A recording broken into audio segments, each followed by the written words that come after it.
Hey, I'm Hunt, and this is Hunt on LSU, your channel for LSU Fighting Tiger football talk. Enjoy the video. We want you to leave a comment below, hit that like button, and subscribe right below the video.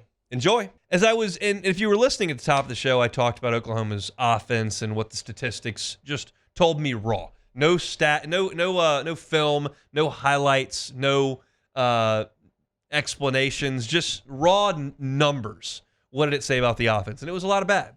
But I told you that I do this every week, and I take the statistics. If they're bad, I put them in yellow. If they're good, I put them in green. This sheet from the offense has absolutely zero green on it. Defensive sheet, there is some green. There is some good stuff that Oklahoma does, and it's not surprising because I'll tell you this. My first real experience with Brent Venables, and actually was not my first ever because Brent Venables was helping to call the defense in the national championship that LSU won of the 2003 season, January of 2004. Mike Stoops was moving on, and Venables, he was the defensive coordinator, and Venables ended up calling plays in that national championship game.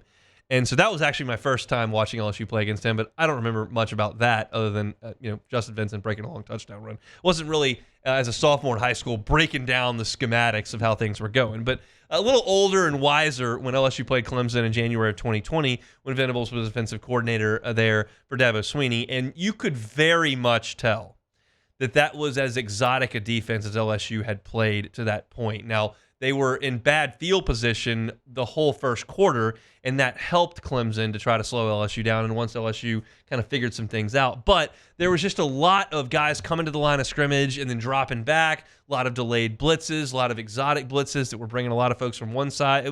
You could tell just watching the game that Clemson had an exotic defense. And so I figured when he took that job at Oklahoma that he would get the defense playing very well. And I wouldn't suggest the defense has been great. They're 8th in the conference in scoring defense, so that's middle of the pack. But what they try to do is very evident in the numbers. They create negative plays and havoc at a very, very high rate. They are 3rd in the SEC in sacks. They are 2nd in the SEC in tackles for loss. They are really good at not allowing big plays on the ground. They're 2nd in the SEC in opponent run plays for 10 yards or more. They are 3rd in terms of yard per carrier allowed. So they're creating negative plays. They're getting sacks. They're slowing down the run game. And they're being very aggressive. And that means they force turnovers. They're 3rd in the SEC in turnovers forced. And they've been really good in the red zone. They're 2nd in the SEC in red zone defense. But what's the maybe Achilles heel to a team that's exotic, that's aggressive, that's trying to create havoc and make plays in the backfield? You can give up plays down the field. And they are 13th in the SEC out of 16 teams in opposing passes of 20 or more yards. They've given up 37 of those in this game. So this feels like, to me, based on the last 2 years of LSU's track record, that LSU may have some trouble running the football against Oklahoma. They're going to have to make Oklahoma respect the pass and respect the deep pass specifically to open up some of the ground game. And that's something that they just have gotten away from later in the season. They just have not hit big plays through the air. That has to change on Saturday. They're not going to just line up and run it right at Oklahoma. You don't need to dink and dunk your way down the field against Oklahoma. You need to go after them with some deep plays because teams have beaten them with the big play. And Garrett Nussmeier can do that.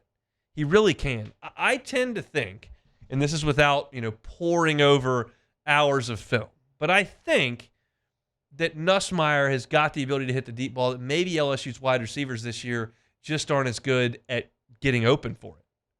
I think if you give Garrett Nussmeier the 2 guys from last year, or the 2 guys that lit Venables up in 2020, in January of 2020, then I think Nussmeier would hit some deep plays.